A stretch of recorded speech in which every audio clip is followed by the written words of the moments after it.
Gertrude, the mother, she gets raped by her two sons. And I think, whereas it's very shocking for an audience to watch, but I think at the same time quite necessary.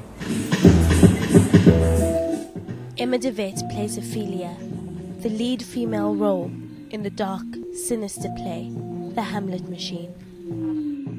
It's about taking on two roles of femininity, the aggressor and the victim.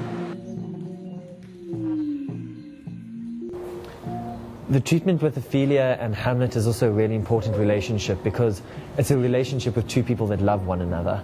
But at the same time, as much as there is love between these two people, the way Hamlet treats Ophelia is incredibly violent and degrading.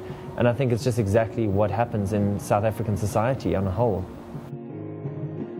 The play leaves you choking on fine white powder. What it represents is blood. By the beginning of the play, the stage starts off fairly clean, and by the end of the play it's covered in this white powder. It also affects the audiences as much as it does the performers. The performers are covered in this white powder, but it also gets into the audience's throats and makes them cough. It gets into their eyes and burns their eyes. And even in the butchery scene, as the bodies are dragged along the floor, it leaves these big white trails of marks across the floor, which the audience read as blood. Hamlet! I was Hamlet! I was Hamlet! I was Hamlet! The butcherers are the Hamlets. The Hamlets want to become machines by the end of the play.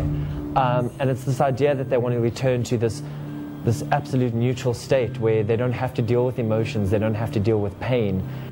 The Hamlet's volatile characters and the disturbing qualities of the play are accentuated with its venue, an intimate chapel. There's this idea that a church is like a holy or sanctified space, and I think people approach it quite preciously. So performing a play in this type of venue, I think, really destroys any preconceived notions that the audience has. Once the audience enter into it, there's no escaping this performance, which I quite like because there's no escaping the reality of the play either. So the audience, the space, and the performers all become entrapped within this intimate, very close, personal experience that they can't escape, quite literally, because they can't walk out of the space without crossing the stage. This is Leila Dugan for QTV.